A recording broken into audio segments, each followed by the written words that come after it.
All right, we're joined by CNN sports anchor and correspondent Coy Wire, who claims, we just talked, that he is going to have the first ever perfect bracket this year.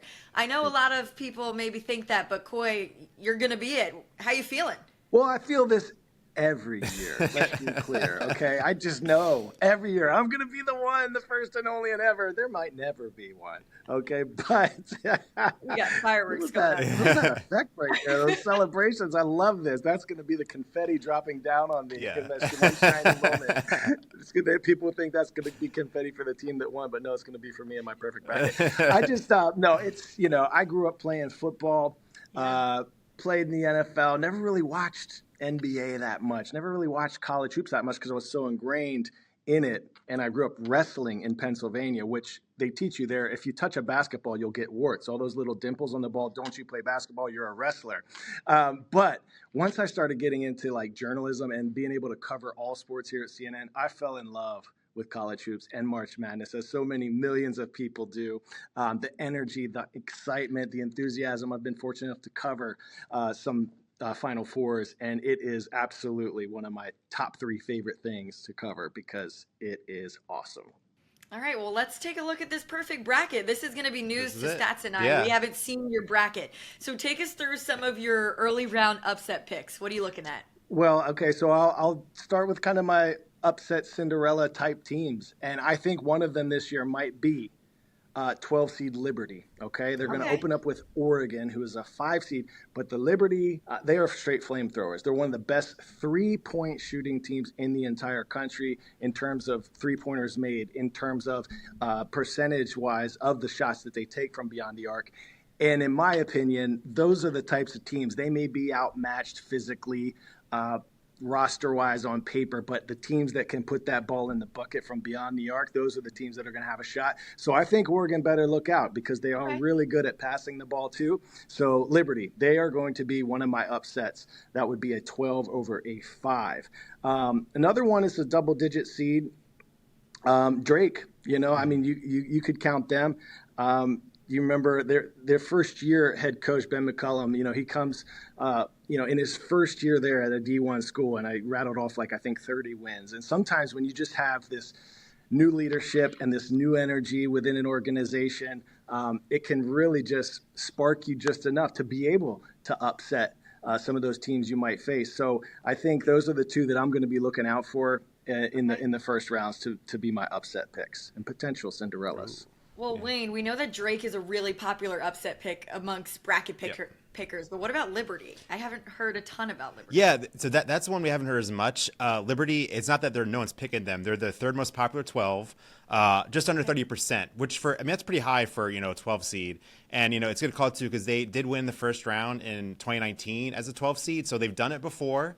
So there's a history there of that. So it's not like you're picking a team that doesn't know how to win. At least a program doesn't know how to win. A coach doesn't know how to win in March. So again, 30% from the 12 seed line is pretty good. And yeah, Drake is by far our most popular upset pick in the first round, especially on the 11 seed line, about 44%. So yeah, that seems to be the one that everyone's hopping aboard that train. Okay, don't forget about Liberty Bibberty. Yeah, they're the ones. Okay, you heard it here first. Yeah. Perfect bracket boy. Yeah, we Bald heard it perfect here bracket first. boy. There we go. Well, let's keep going. Who do you have going all the way to your Final Four and then your champ? I'm really torn because how is it that the 2-time defending champs UConn Huskies are like an 8 seed and they're just like, what is happening with them, right? And I've been able to talk to Coach after their past 2 championships, before their past 2 championships, and his leadership he has those guys like machines and soldiers, right? Part of me wants to, I feel like he's so smart that he's going to, he was like playing a game all season, like putting his team in less than ideal situations so that they struggle, that they have to overcome, they have to persevere, they have to learn. And I feel like they could catch fire in this tournament. And part of me wants to put UConn in the Final Four, but I did not. They do have a very tough bracket on their side there. So look out for them. The edge of my seat. Yeah. I think they would match Florida in their second game, I think. I went more with the analytical approach. Of course, I think everyone's probably going to put Duke in the Final Four. I have Auburn as well. I have Houston, and then I have St. John's. Those are my Final Four. Duke is their top 5 in offensive and defensive efficiency. Of course, they have Cooper Flag. And the reason I haven't filled in my bracket yet is like, what if we hear in the next day or two, like, Cooper Flag really isn't ready to play? And that changes everything. Yes, they did win a couple games without him, but Final Four without Cooper Flag, I don't know.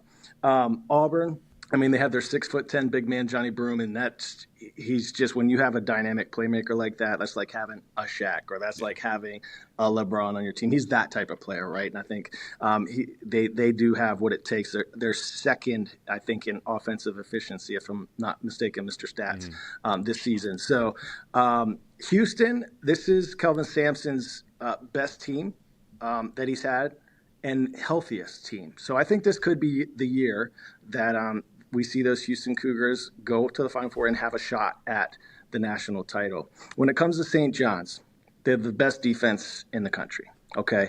They have Rick Pitino, who showed up in an all-white suit. He's just the godfather. Have you seen some of these videos of him in the locker room speeches and, like, talking to his kids? And, like, I'm getting goosebumps just remembering seeing him talk to other people. Like, he is that inspirational, motivational. He's a legend. He's been coaching for, like, 50 years.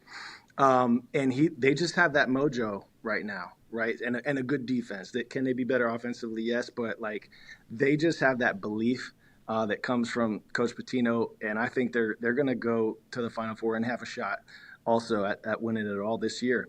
Zubia Ejiofor is a beast at their center. Coach Pitino said how he's been coaching for 50 years, and there are very few people that come along like him. So they do have like that one dynamic star that you can really lean on. Had a couple good shots there in their tourney as well. So those are my final four. Championship. Honestly, who's going to win this championship is still a toss-up in my mind, and as it is in reality. Like, any of these 4 teams could win it.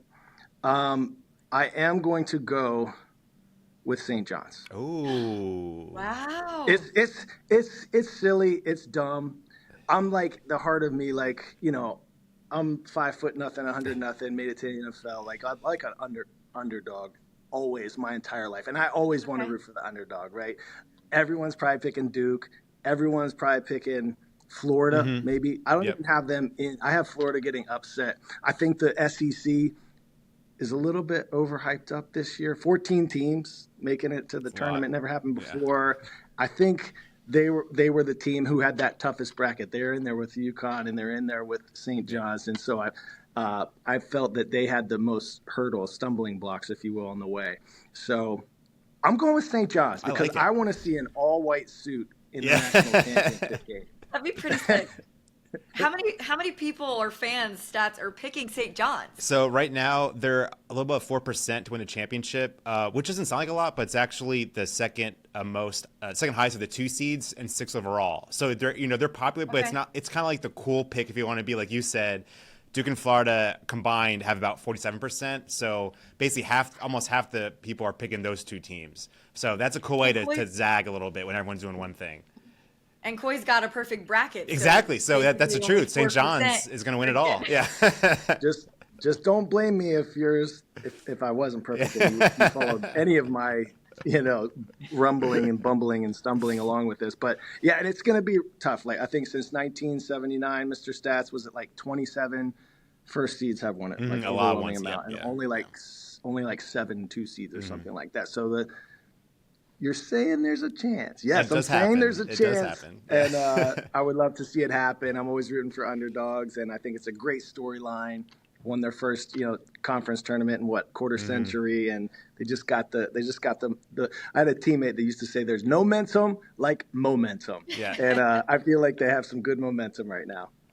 Well, we love it. Thank you for breaking down your bracket with us live on the spot, actually, because you've been coming up with your picks as we go. But we love it, and we love your picks. So thanks so much, Coy. We appreciate it. Thank you. Can't wait to watch you all tournament long.